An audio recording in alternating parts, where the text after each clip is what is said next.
Manx Radio's Update with Christian Jones.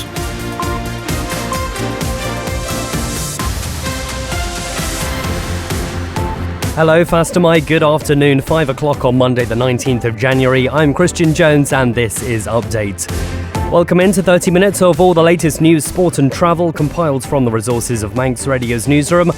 On the way tonight, it's Blue Monday, so what better time than to sack some ministers? The Chief Minister's carried out a major reshuffle of his Council of Ministers a day before Tynwald and just a month away from the budget.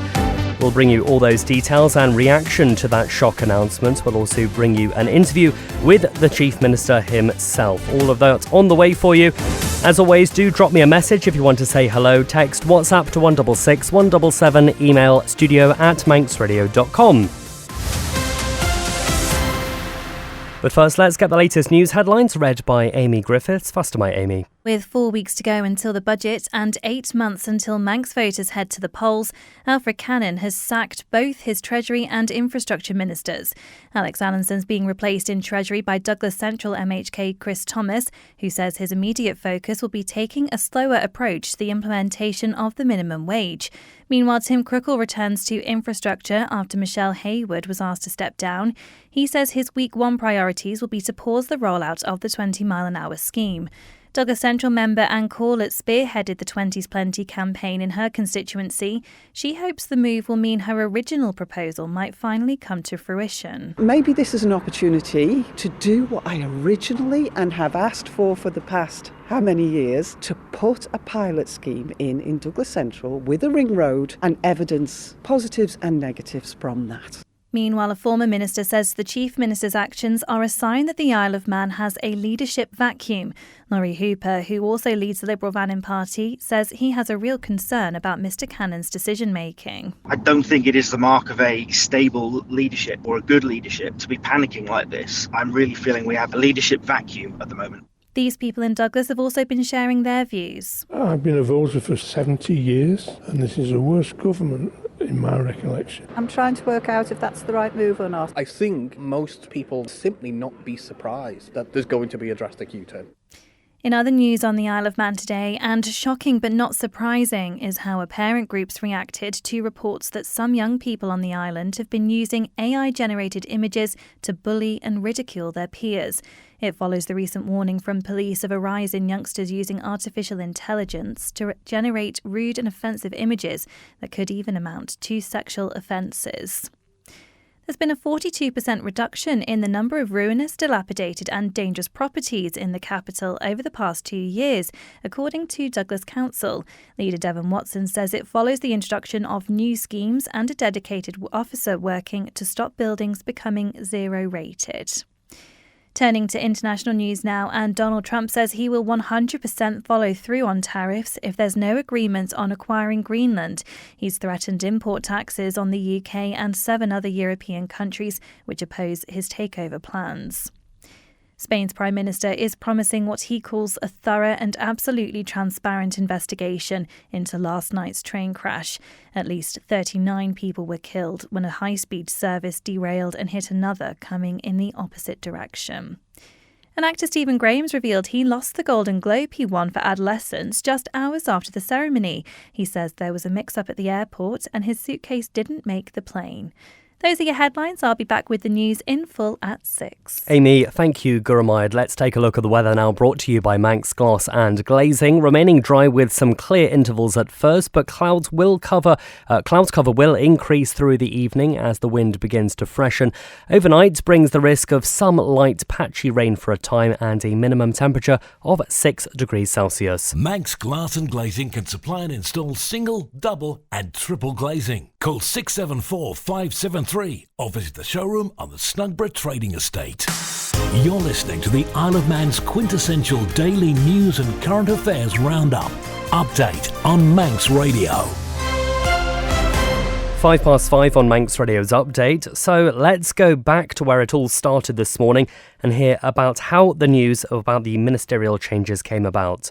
Manx Radio's head of news, Beth Espy, takes us through how it all unfolded. The first sign that something was about to happen came just after 8 a.m. this morning when political correspondent Phil Gaughan dropped this hint. There's limited news coming out so far. What we know is that a reshuffle has commenced. We know that the Chief Minister is looking to refine government's approach in a number of areas. That's a little vague at the moment, but I suppose we can certainly speculate. I mean, certainly the Council of Ministers, Isle of Man government has had a number of high-profile areas where it's fair to say that the public are maybe not as on board as council ministers would like. So could it be that some of those areas the Chief Minister has just decided, actually, we need a change here? And we didn't have to wait too long for the first confirmation. Well, the time has just gone at 8:20. As we told you a few moments ago, Manx Radio understands the Chief Minister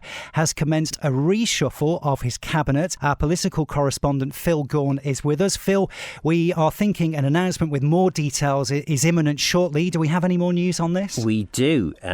What we have just been told is that the Treasury Minister has stepped down. So the Chief Minister thanks the Treasury Minister, Dr Allinson, for his input, but says there are divergences in policy matters. And I think that's been a pretty open secret now for a year or two, that the Treasury Minister and the Chief Minister perhaps sit on different sides of the political fence on many issues. Now, interestingly, the Isle of Man government's official announcement said Dr Allinson had chosen to step down. But since then, we've seen a letter sent to him which tells a slightly different story.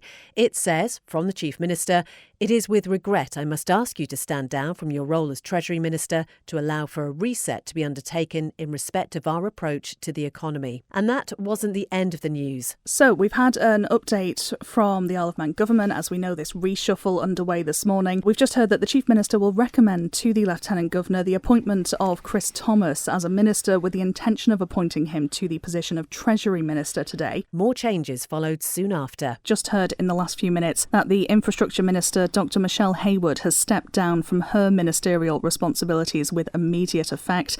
A statement from government goes on to say that, thanking Dr Hayward for her contribution to government over the last 15 months, the Chief Minister commented, "Over recent months it's been clear there have been a number of policy matters which have caused considerable friction between the government, Tynwald and elements of our society. It's my opinion that these matters need to be addressed and can no longer be left to resolve themselves through protracted political arguments. I would like to thank," the Chief Minister goes on to say, "Dr Hayward for her work across what is a complex and large department over the last year and wish her well for the future." And Dr Hayward's replacement was then confirmed. Yeah, so a follow-up on that announcement a few minutes ago about the Infrastructure Minister stepping down. We've had an update to say the Chief Minister will recommend the appointment of Tim Crookall as Minister, with the intention of appointing him as Minister of Infrastructure. So what we said about the 20 mile an hour speed limit thing was true, but what we are now told is Mr Crookall will stop the rollout of the 20 mile an hour zones and also restore relations with local authorities. So Tynwald's policy still remains for there to be 20 mile an hour speed limits in residential areas. But by the sounds of things, this is going to be paused. So this means a return to the Council of Ministers for Tim Crookall. He's been in and out of Coman during this administration. This will be his third time as Infrastructure Minister and his fifth ministerial role overall. And for now, that's the reshuffle complete. The Chief Minister says all appointments to Coman have been agreed and the ministerial lineup is final. We're told any further changes to departmental memberships will be made in the coming days. And the Council of Ministers in its new form met at 2 p.m. this afternoon to begin resetting priorities in key areas. So now attention turns to what changes and how quickly. That's Manx Radio's head of news, Beth Espy there. So there we have it, a brief rundown of all the events that happened this morning. A lot to take in and digest. Some very surprising movements, sacking a Treasury Minister with only a month to go until the budget is unveiled. What's more, doing a reshuffle only a day before Tynwald 2. I'm going to bring you some reaction now, as you can imagine. A lot of voices adding their thoughts. One backbencher believes today's reshuffle feels like the Chief Minister is acting in a mad panic. That's Ramsey MHK Laurie Hooper, who was actually being interviewed as news of Chris Thomas's appointment broke. Here he is speaking to Chanel Suku. I don't think Chris would have been necessarily my first choice for the Treasury Minister portfolio. I've got a lot of time for Mr. Thomas, but he tends to spend a lot of time worrying about definitions and technicalities rather than trying to see the big picture or actually getting things done. And in some ways, I think what's needed in the last 6 months of administration is ministers who are just happy to crack on and get things done. There's not a lot of time to go back to square one and revisit every single policy decision that we've ever made. But it's an interesting appointment. I wish Chris the best of luck, but we'll see how this all pans out, I suppose. What's your reaction to all of this? This doesn't feel like it was planned. It feels very much like the Chief Minister is acting in a mad panic over something. We had an email this morning that said he was reshuffling, and then very swiftly after that, the news obviously followed about the Treasury Minister. But to be honest, I can't imagine a good reason why you would replace your Treasury Minister weeks before the budget. I just cannot picture how this is a good idea. Does this show, or would this kind of make people lose confidence in the leadership on the Isle of Man at the moment? Well, you're making an assumption there that we have leadership on the Isle of Man at the moment, and I don't think we do. I don't think it is the mark of a stable leadership or a good leadership to be panicking like this, to be very clearly throwing all the cards up in the air just before the last budget of the administration, just 6 months before the end of the administration. I'm really feeling we have a leadership vacuum at the moment. Have you been offered anything? Would you take it?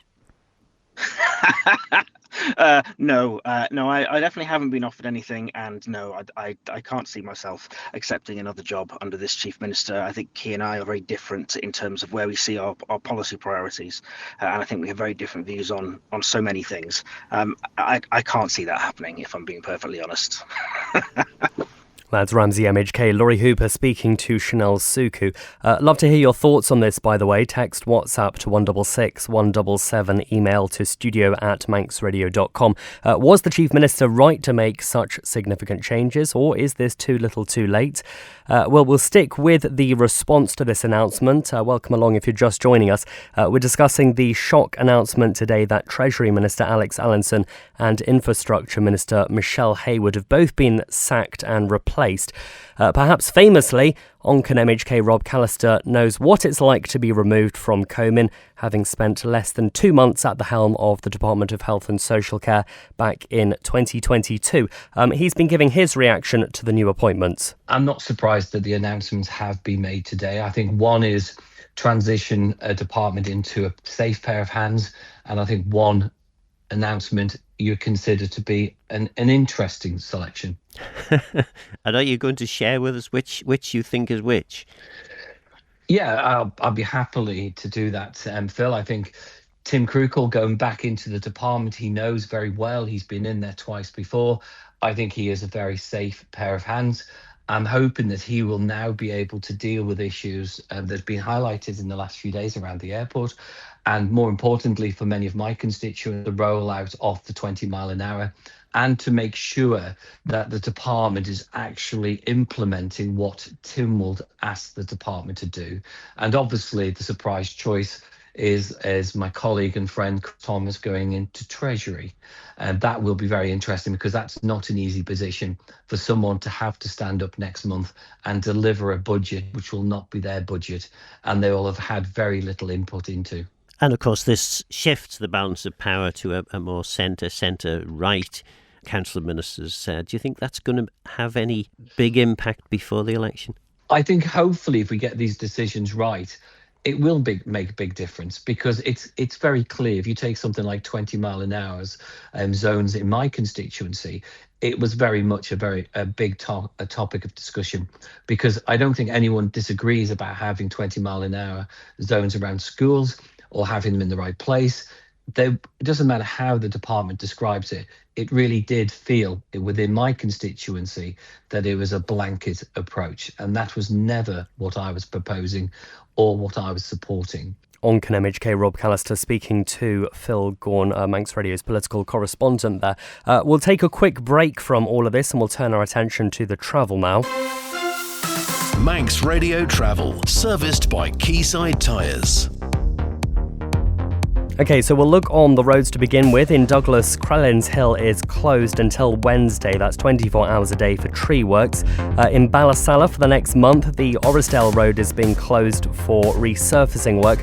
Also in Ballasalla, we've got temporary lights on the St Mark's Road. That's just north of the Fildraw Road turn. Elsewhere in Colby, we've got temporary lights on the main road near the pub. That's for patching work. And in Sulby, until the end of February, the Clannog Road is closed between Sulby and the Sandygate for resurfacing. We'll take a quick trip down to the steam packet. All good for today. Tomorrow, though, the 1:45 in the afternoon Manxman from Heysham to Douglas, and then the 7:15 Douglas to Heysham. Both of those are cancelled because of poor weather conditions that are being forecast. And down at the airport, everything is looking all good there, so I'm not going to say there's anything happening there. Do keep an eye out if you are due to be going on the steam packet. It looks as though there could be some disruption tomorrow. Manx Radio Travel, serviced by Quayside Tyres. Call Quayside Tyres on 664417 to book your free vehicles winter check, so your vehicle is safe for you and other road users. You're listening to the Isle of Man's quintessential daily news and current affairs roundup. Update on Manx Radio. 16 minutes past 5 here on Manx Radio. Well, in case you've forgotten with all the excitement from today, it's actually Tynwald tomorrow. No doubt the new ministers will be up to their eyeballs in Tynwald questions material, what they have to say when moving motions, whether they're still going to move them in their current forms. Well, Oncan MHK Julie Edge has a motion to bring the minimum wage proposals in, but staggered over a longer period of time. Earlier today, she came up to Manx Radio.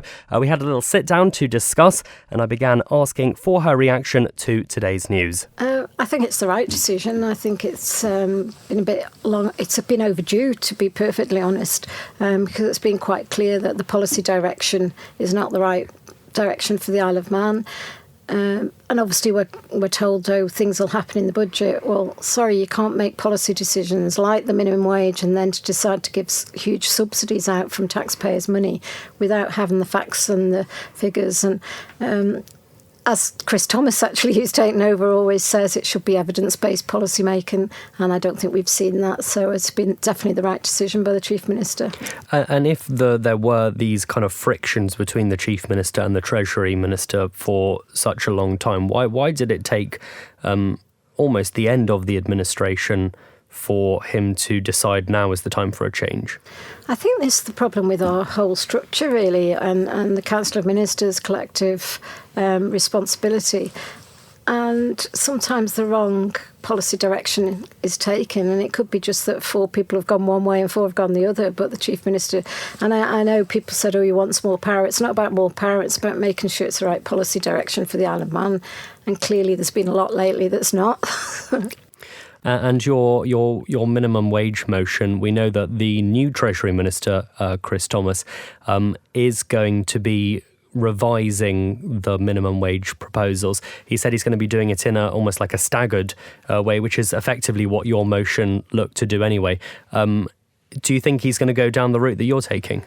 I'd hope so, because then that's proof that the work I've done. Something else that I felt was unprecedented this time, for him to start announcing and announcing that he's going to bring forward subsidy schemes, and that before a budget and the week before my motion. I think that was real politics playing out, that he was trying to persuade everybody don't go with that motion, and certainly we've seen the end result of that. But I hope that Minister Thomas is going to support the minimum wage committee recommendation was 5% in April, and businesses supported that. They didn't necessarily want anything else. It was the 9.9 that was thrown everybody. And I know the second part of mine is that there's a further increase in November, but I think he's been very clear when he's announced today that he's going to do it in a phased approach and take time. That sounds to me like the 5% will be supported, but not necessarily the November. And I'm not. That's good, because there's going to be a new administration, and who knows what policy direction I'll take then. Oncan MHK Julie Edge, thanks so much for taking the time.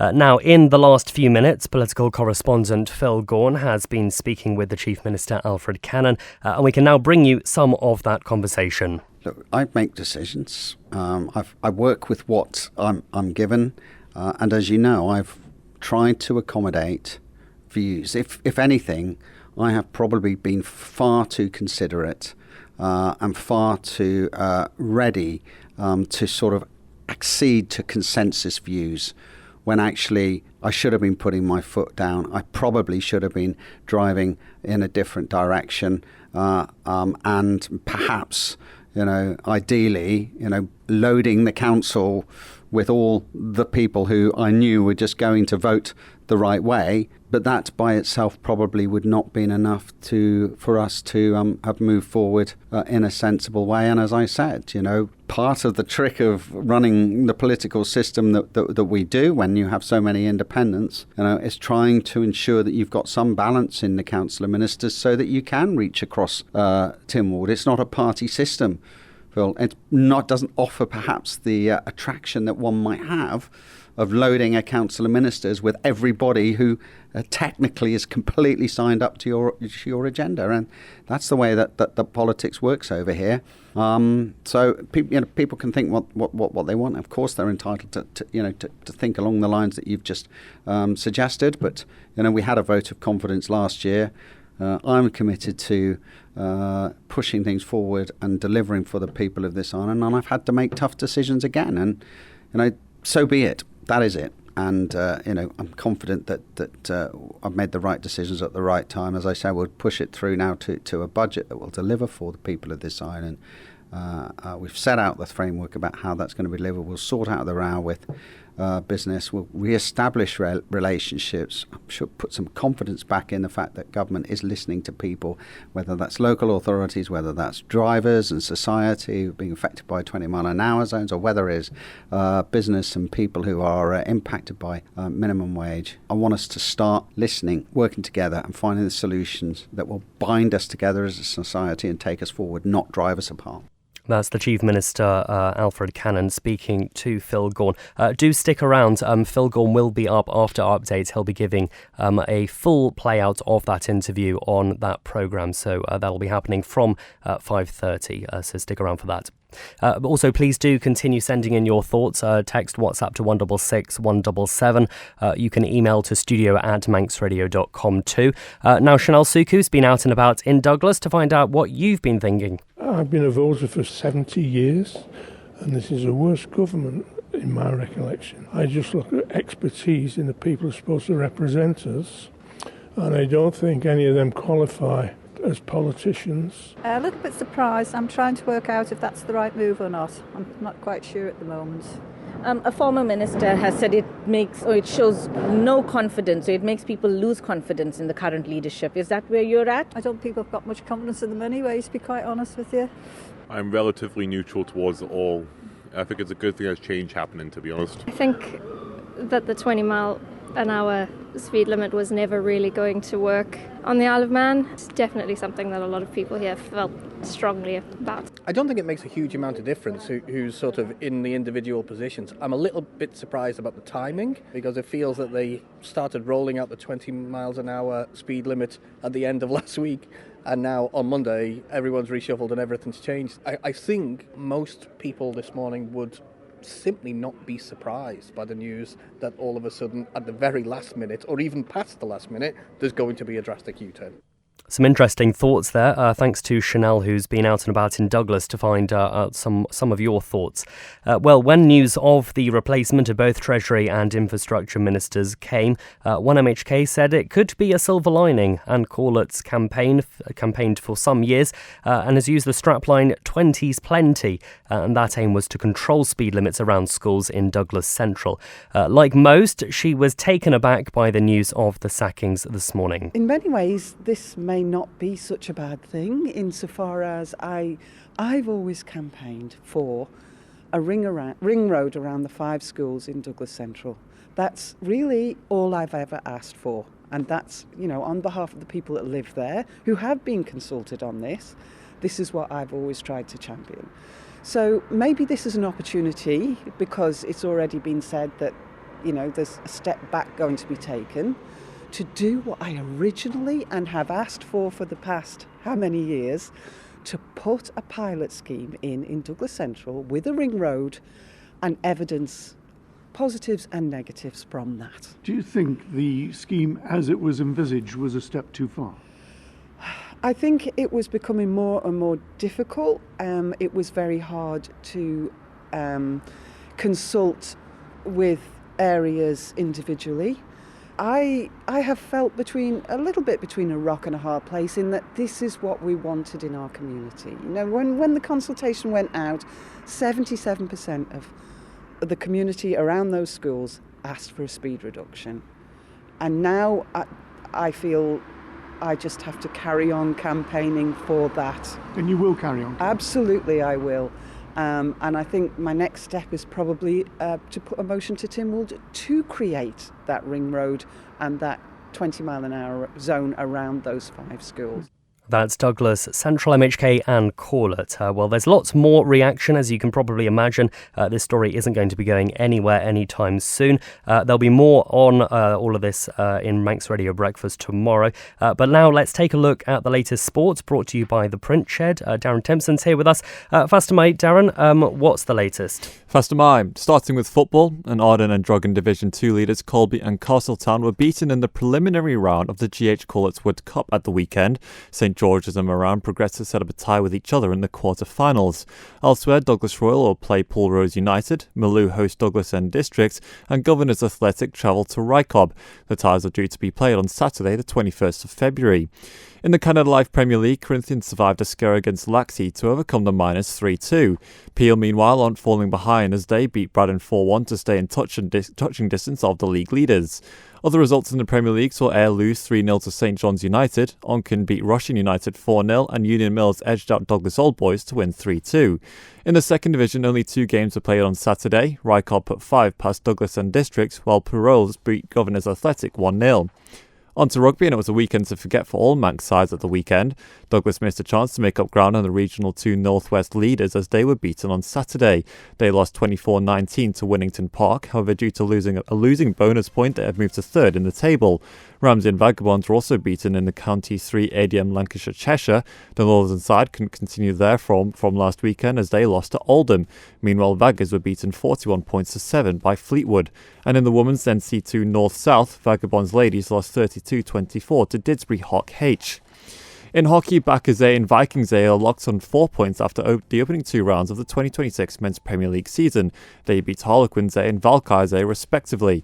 And every team in the ladies' divisions have now opened their seasons. Castletown A, Backers and Vikings all have 2 points so far in the ladies' Premier League. However, the action continues tonight as Harlequins A take on Valkyries at QE2 at 7:30pm. Good reminder, Darren, thank you very much. Well, that is it for Update this evening. Thanks very much to newsreader Amy Griffiths. Up next, Phil Gaughan has Agenda. He'll be speaking with the Chief Minister about today's happenings. Beth is back with you tomorrow. I'll be in the Tynwald chamber. So until next time, take care. Bye-bye for now.